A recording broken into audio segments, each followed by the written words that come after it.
Un monde sans toi, Kimi no Ina Isekai, de Capucine Auclair. Avant-propos. L'IVG est un droit acquis en France, et ce texte ne le condamne ou ne le remet en question à aucun moment. Team pro-choix. L'IVG peut être heureusement très bien vécu, mais pour certaines personnes, en raison de la pression familiale, sociale, culturelle, elle reste encore un choix difficile aux lourdes conséquences. C'est le cas de l'héroïne de cette fiction. Les traductions des idiomes, Yojijukugo, présents au début de chaque chapitre, relèvent d'un choix personnel, celui de garder l'équilibre entre traduction littérale, concept et traduction française. Il est également à noter qu'un même idiome ne possède pas exactement le même sens en langue japonaise et en langue chinoise. Ici, c'est bien sûr le sens japonais qui prévaut. Chapitre 1. Shitenhakki. Tomber 7 fois, se relever 8. Et merde, putain, merde. Assise sur les toilettes, je plissais les yeux pour retenir mes larmes. Dans ma main tremblante, à l'origine du drame, ce petit bout de plastique blanc et bleu où apparaissaient 2 traits roses bien visibles. Ma vie s'écroulait. « Myrtille, ça va ?» s'inquiéta Armel, depuis l'autre côté de la porte. Je tentais de me ressaisir afin de ne rien laisser comprendre à ma meilleure amie. « Ouais, non, c'est rien. J'ai glissé et c'est dégueulasse par terre. »« Bah, grouille-toi alors.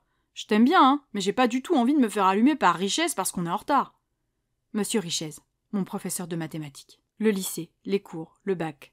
Tout ça me paraissait soudain bien anecdotique à côté du désastre qui venait de se produire dans cette cabine de toilette aux parois taguées de messages subtils et au carrelage gris crasseux. « Myrtille » insista Armel. Je secouai la tête en m'essuyant les joues. « Aller en cours maintenant ? Impossible. »« Oui, répondis-je, la voix tremblante. Tu sais quoi ? Vas-y sans moi. Je ne peux pas, là. » Elle resta un instant silencieuse, debout devant la cabine. Je pouvais apercevoir ses ballerines bleu marine et le bas de ses leggings noirs sous la porte. « Mais je dis quoi à Richesse s'il me demande pourquoi t'es... Que je suis malade, que je vais pas bien, que j'ai eu une urgence... J'en sais rien, moi, n'importe quoi !» m'emportai-je. « Ah, c'est bon, m'engueule pas, c'est pas ma faute si t'as la chiasse. J'y vais, on se retrouve plus tard. » Elle s'éloigna. J'entendis la porte des toilettes des filles s'ouvrir et se refermer, puis plus un son. Je ne quittais pas des yeux mon test de grossesse positif. Enceinte. 17 ans, je commençais tout juste ma dernière année de lycée, et j'étais enceinte. Comment avais-je pu en arriver là ? Il n'y avait que les petites connes et les inconscientes qui tombaient enceintes à 17 ans, et je n'étais pourtant ni l'une ni l'autre. Ma mère allait me tuer. Après tous les avertissements, les bons conseils et les explications qu'elle avait pris le temps de me donner sur la sexualité et la reproduction, elle pourrait le faire avec circonstances atténuantes. Mon père, lui... Non, lui, même pas la peine de m'en soucier. Depuis qu'il était parti refaire sa vie au Japon 5 ans plus tôt, nous n'entretenions que des échanges superficiels. Quelques mots à Noël ou aux anniversaires, un coup de fil pour prendre des nouvelles de temps en temps, mais rien de très profond. Inutile de lui en parler. Mais je ne pouvais pas le cacher à ma mère, impossible, et ça allait saigner. Enfin, avant de l'annoncer à ma mère, je devais prévenir Baptiste. Nous nous étions séparés 2 semaines plus tôt. Une décision commune, prise de manière unilatérale, après 3 mois de relation. Baptiste était un des mâles les plus convoités du lycée. Brun, grand, sûr de lui, fils de bonne famille, son sourire me faisait des petits trucs dans le bas du ventre depuis notre entrée en première. J'avais fantasmé sur lui 1 an avant qu'il ne vienne me demander de sortir avec lui. Un honneur immense pour moi, Myrtille Avril, la fille du fond de la classe, ni belle ni moche, ni bête ni intelligente, et dont le nom et le prénom suscitaient commentaires moqueurs et blagues douteuses. Tout avait été assez rapide entre Baptiste et moi, logique vu qu'il allumait mon cœur comme un brasier. Enfin le cœur, façon de parler. Et le jour de mon premier baiser avait également été celui de ma première fois. Il m'avait largué juste avant la rentrée. J'avais alors compris que je n'avais été qu'un passe-temps pour lui, son divertissement de l'été. S'il avait voulu sortir avec moi, c'était uniquement parce que j'habitais près de chez lui, que je ne partais pas en vacances cette année-là, et que mes seins avaient doublé de volume durant ma 2e année de lycée. Je quittai les toilettes pour me réfugier au dernier étage du bâtiment, près de la salle de musique, un endroit où les pions ne venaient jamais, et sortis mon téléphone portable pour lui envoyer un message. Il était en cours, mais je savais que cela ne le gênerait pas pour me répondre. De Myrtille. Je dois te parler, c'est très urgent. Sec, alarmiste, il comprendrait tout de suite. Sa réaction ne se fit pas attendre. Un simple point d'interrogation. Je soupirai. Ma vie s'était arrêtée, et lui, tout ce qu'il trouvait à m'envoyer, c'était un signe de ponctuation. Crétin. De Myrtille. C'est grave. 15 heures derrière le lycée ? Il me fallut attendre 5 bonnes minutes avant d'avoir enfin le droit à une réponse. De Baptiste. 15h40, à la récré, au McDo. Je levai les yeux au ciel. Du Baptiste tout craché. C'est moi qui décide. Na. 2 myrtilles. Ok. 2 Baptiste. J'espère que c'est pas un traquenard. Je soufflais, agacé. Il était persuadé que je ressentais toujours quelque chose pour lui et que je tentais de le reconquérir. Ce type empestait l'orgueil. Comment pouvait-il imaginer que j'étais encore amoureuse de lui après ce qu'il m'avait fait? Ouais, tu comprends, Myrtille, c'est ma dernière année au lycée et j'ai envie d'en profiter pleinement. L'année prochaine, je pars pour 1 an à l'étranger et je ne veux pas d'attache. Le lendemain du jour où il m'avait largué, il s'affichait au milieu du lycée avec Mila, une élève de seconde. La honte auprès de toutes mes copines. Baptiste et toi, vous sortez plus ensemble. Après avoir pleuré 2 jours, mes sentiments avaient fondu à vitesse grand V, et aujourd'hui, je n'arrivais même pas à comprendre ce qui m'avait plu chez ce bel âtre. J'entendis des bruits de pas. Quelqu'un montait les escaliers. J'attrapais mon sac et me levais pour faire mine de descendre quand j'aperçus les boucles brunes d'Armel. « Ah, c'est toi !» soufflai-je en me rasseyant. « Tu m'as fait peur. » Elle rit en venant me rejoindre. J'ai dit à Richesse que je ne me sentais pas très bien pour qu'il m'autorise à retourner aux toilettes, mais cette enflure a refusé. Du coup, j'ai fait mine d'avoir des hauts le cœur. Là, il a cédé. Il a eu peur que je repeigne sa classe couleur vomi. J'esquissai un sourire. Armel et ses combines foireuses. « Allez, explique-moi ce qui ne va pas. T'as pas juste une gastro, hein ?» supposa-t-elle en s'asseyant à côté de moi. Je pris une profonde inspiration, les yeux rivés à mes genoux. C'est plus compliqué que ça, en effet. Raconte, allez. Je me concentrais pour trouver les mots. C'était si difficile d'avouer la vérité, et en même temps, j'étais complètement dépassée par la situation. J'avais besoin d'aide, et si je ne parlais pas, personne ne me tendrait la main. Les larmes revinrent. Tu te souviens du samedi avant la rentrée ? Bredouillai-je. Non, pas trop. Mais si, quand Baptiste est venu chez moi. Elle pouffa. Excuse-moi de ne pas me rappeler, mais je te signale que, pendant les vacances, il était fourré chez toi 1 jour sur 2. Je fis la grimace. Fourré chez moi. C'était bien le mot, oui. Eh bien, en fait, ce samedi-là, c'est la dernière fois où lui et moi, on a...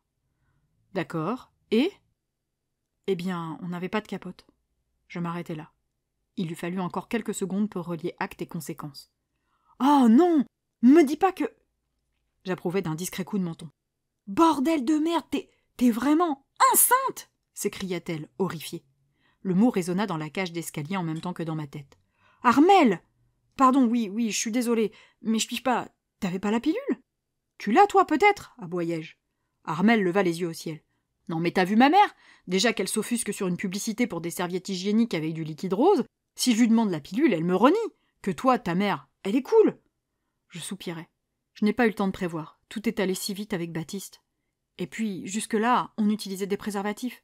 C'était juste 1 fois. Ouais, c'est pas de chance. Tu lui as dit ?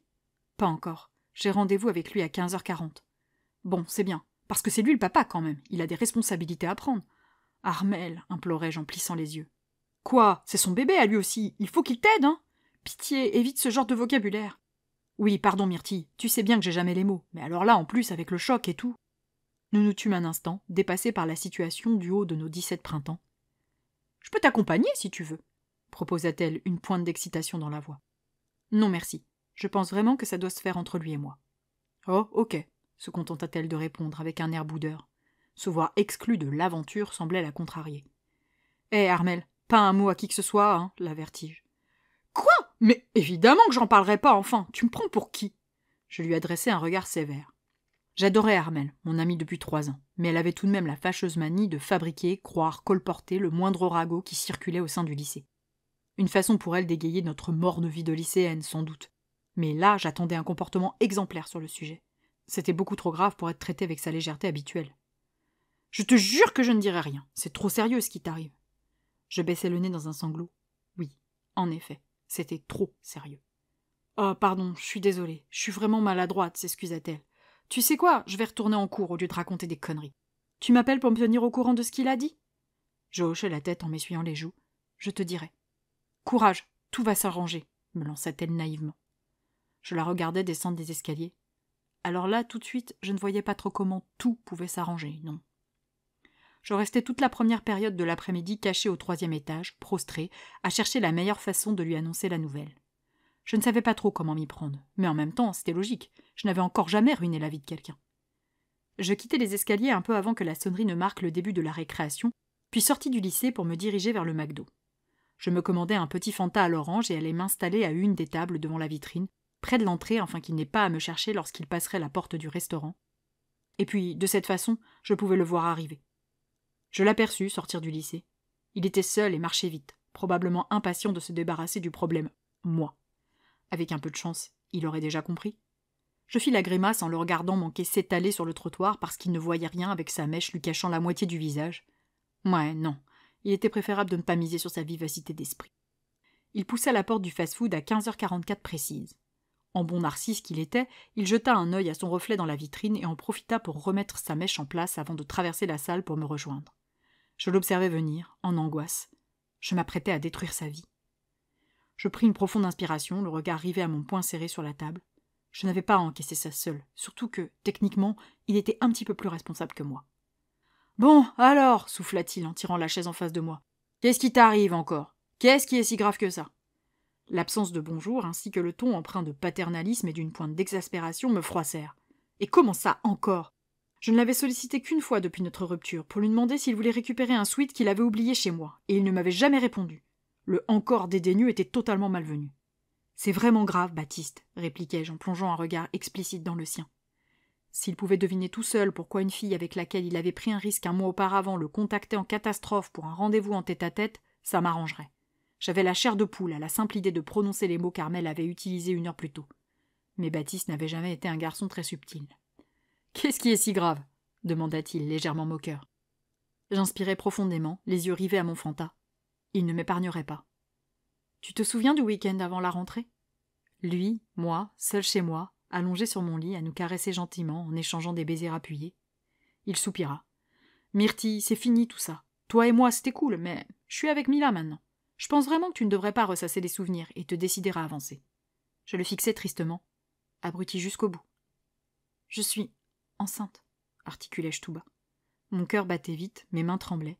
Ces mots me faisaient l'effet d'un millier d'aiguilles plantées dans le corps. Baptiste perdit ses couleurs et son sourire. Les yeux exorbités, il se mit à bégayer. « C'est impossible !»« Si, c'est possible, rappelle-toi. »« Mais t'es sûr que c'est moi ?» Une vague de froid polaire s'abattit sur le McDonald's. Il était sérieux, là ? « Évidemment que c'est toi !»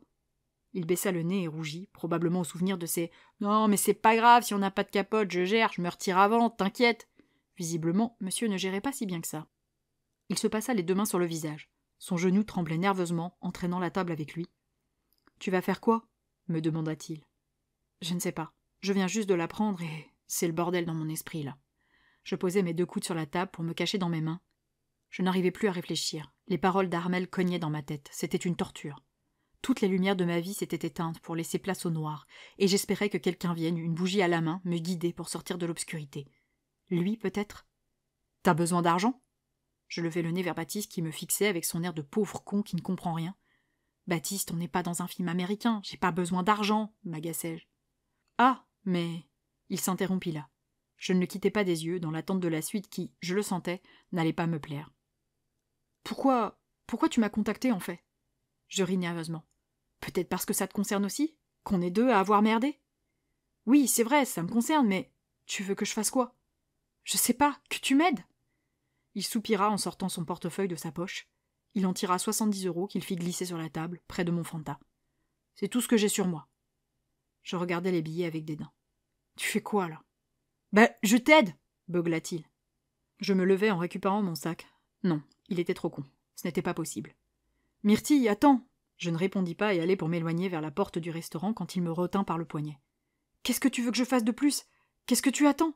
s'enquit-il, désespéré. Je le fixai, les larmes aux yeux. J'étais si seule à ce moment-là. Et en même temps, qu'aurait-il pu faire ?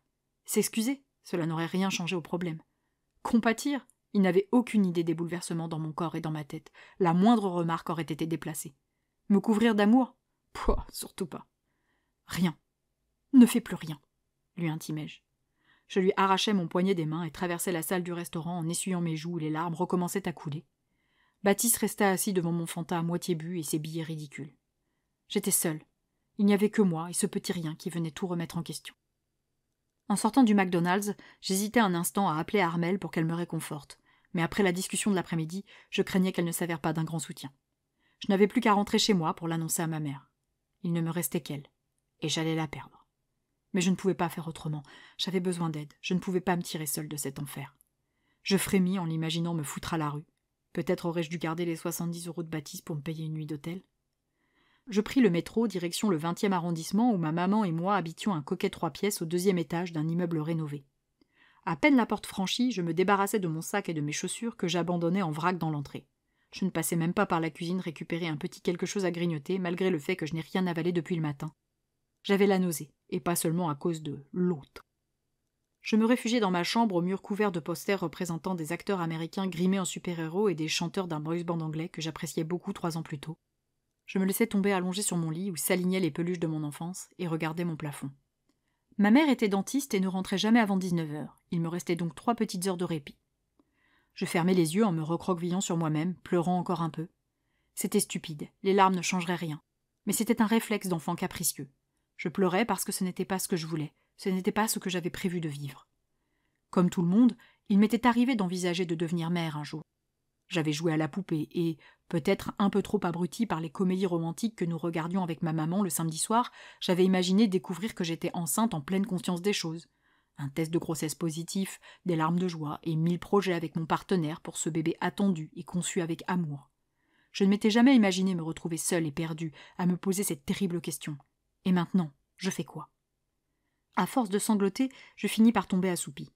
Je ne dormais pas très bien depuis 3 jours, inquiète de ne pas voir mes règles arriver, et cet état de fatigue n'arrangeait rien à mon moral. Je fus réveillée en sursaut à 19h20 par le claquement de la porte de l'appartement suivi du « Bonsoir, Myrtille !» enjoué de ma maman. Je me pétrifiais dans mon lit. Le moment était venu. Elle passa devant ma chambre. « Myrtille ?» Je ne répondis pas, me contentant d'étouffer mes sanglots dans mon oreiller. J'étais terrifiée à l'idée de devoir lui annoncer, de voir son visage atterré, de lire la déception dans son regard. Mais j'étais acculée. Il ne me restait qu'elle. « Spaghetti à la bolognaise ce soir, ça te va ?» Je serrais plus fort mon oreiller contre moi, incapable de prononcer le moindre mot. Le bruit de ses pas s'éloigna vers la cuisine. Elle me pensait sans doute endormie. Je m'assis sur mon lit en tremblant. Je n'avais pas le choix. Je devais me libérer au plus vite. Je glissai au bord du lit, puis me levai prudemment. Je m'arrêtai devant ma commode et jetai un œil dans le petit miroir rond que j'utilisais pour me maquiller. Mes yeux bleus d'ordinaire rieurs étaient gris et rougis par les larmes. J'avais d'immenses cernes sur les joues, et j'étais toute pâle. Disparut le visage enfantin. J'avais perdu toute ma joie de vivre. Je défis mon chignon pour laisser mes cheveux blonds tomber sur mes épaules. C'était probablement un peu stupide, mais j'espérais cacher ma misère derrière une poignée de cheveux. Je pris une profonde inspiration et traversai ma chambre pour en sortir. Ma maman chantonnait en italien depuis la cuisine. « Una canzone sarà perché ti amo » Elle s'interrompit un instant. J'étais la discrétion même à ce moment-là. Dissimulée derrière le mur du couloir qui menait à la cuisine, je ne respirais plus. « Ah, les saucisses! Jamais de bolognaise sans saucisses !» s'exclama-t-elle. Je souris en coin. Ma maman et ses recettes farfelues. Les saucisses dans la bolognaise, le miel dans les pommes de terre sautées et le fromage à la confiture de groseille. Tout un programme. En se tournant après avoir refermé la porte du réfrigérateur, elle m'aperçut. Je sursautai. « Tiens, Myrtille! Bah alors, tu dormais? Ta journée s'est bien passée ?» Elle retourna à son plat, le sourire aux lèvres. Mon cœur battait à 100 à l'heure. Ça a été difficile. Les larmes revinrent de plus belle. Ma maman rit, concentrée sur sa sauce tomate. « Ah, j'en déduis que la note de ton devoir de maths n'est pas très probante. » Complètement prise au dépourvu, je ne sus pas comment répondre. Une mauvaise note ne voulait plus rien dire là tout de suite. Oui, enfin, non, je ne sais pas. Tu ne sais pas? Myrtille, si tu as encore séché les cours avec Armel, je ne te couvrirai pas cette fois, je te préviens. Elle se tourna pour m'engueuler de face. Avec le bac, tu... Elle s'arrêta en apercevant les stigmates de ma peine sur mon visage. Qu'est-ce qui se passe? Qu'est-ce qui t'arrive? Pourquoi tu as pleuré? Pourquoi tu fais cette tête? Ma gorge se serra. Ma mère me connaissait trop bien pour ne pas comprendre qu'il y avait un très gros problème. Ce sont les cours? Tu as eu un souci au lycée? Mais dis-moi! Paniqua-t-elle. Je baissai la tête en me remettant à pleurer.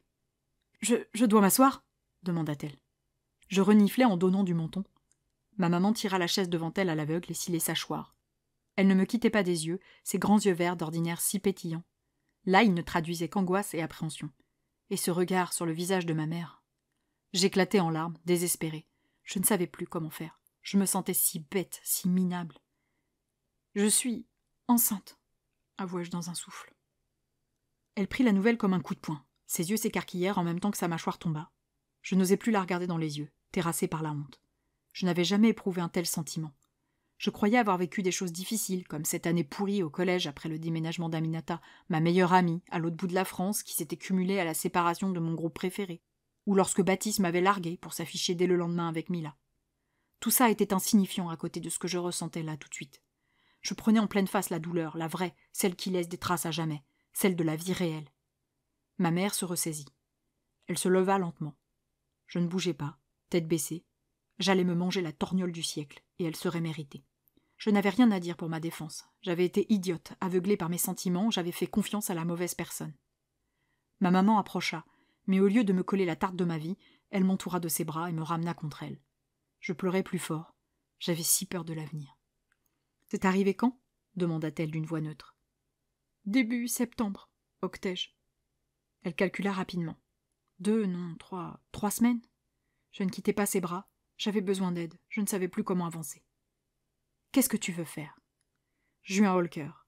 Cette question, j'avais refusé de me la poser jusque-là. Mais je devais me résigner. Il y avait urgence. Je respirai vite, caché contre elle. Je ne suis pas prête. Je ne peux pas, reconnus-je tout bas. J'étais encore un bébé. Je savais à peine réfléchir par moi-même. Comment m'imaginer endosser la responsabilité d'une autre vie? Impossible. C'est Baptiste, c'est ça? Tu lui as dit? Oui, mais il ne comprend rien. Ma mère s'éloigna pour m'embrasser sur le front. Tu es sûre de ton choix? Je plongeai mon regard dans le sien. Il était bienveillant, mais il y avait un soupçon de quelque chose, de la pitié mêlée à une pointe de jugement qui me fit mal. Je hochai la tête pour approuver, la gorge nouée. Elle me reprit dans ses bras. Je suis là, je vais t'aider. Tu n'es pas seule, me souffla-t-elle. Je m'accrochai à elle de toutes mes forces en me remettant à pleurer. Maman,